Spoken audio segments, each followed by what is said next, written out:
Hello everyone, কেমন আছো তোমরা সবাই? তো কদিন ধরে শরীরটা খুব খারাপ ছিল, যেই কারণে আর তোমাদের সাথে কোনোরকম কোনো ভিডিও শেয়ার করতে পারিনি। আর এখন আর বাবা আমাকে একটা জিনিস বানাতে বলেছে, তাই ভাবলাম যে চলো জিনিসটা বানাই এবং তোমাদের সাথেও শেয়ার করি। তো এটা এমন কিছু নয়, আমরা সবাই জানি যে কাশি হলে আদা খেলে কাশি কমে যায়, সেই কারণে এরকম আদা দিয়ে বাবা বানিয়ে রাখে যখনই কাশি হয়।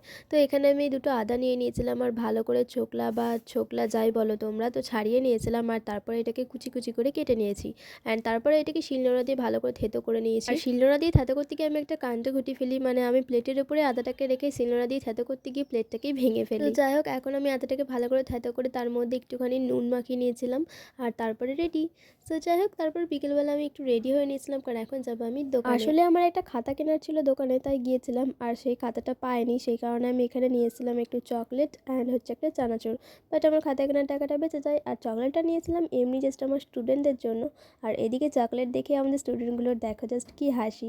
আর ওকে চকলেট দেওয়ার পরে আমি আমার আরেকটা স্টুডেন্টকে দিয়ে দিই। আর এই যে আমাদের ছোটা ডন, পাড়ার ডন, তো ওকেও দিয়ে দিয়েছে। ও অ্যাকচুয়ালি আমাদের পাশের বাড়িতে থাকে, পাশের বাড়ির ভাই, অ্যান্ড আমার কাছে টিউশনে পড়ে। তো যাই হোক, লাস্টে আমরা সবাই মিলে এরা আমাকে বলে যে দিদি তোমার ভিডিওতে আসবো, তাই আমিও এদিক সাথে একটা ছোট্ট ক্লিপ নিয়ে নিয়েছিলাম। তো চলো এখনের জন্য এতটুকুই, দেখা আছে তোমাদের সাথে নেক্সট ভিডিও লাগে। টাটা।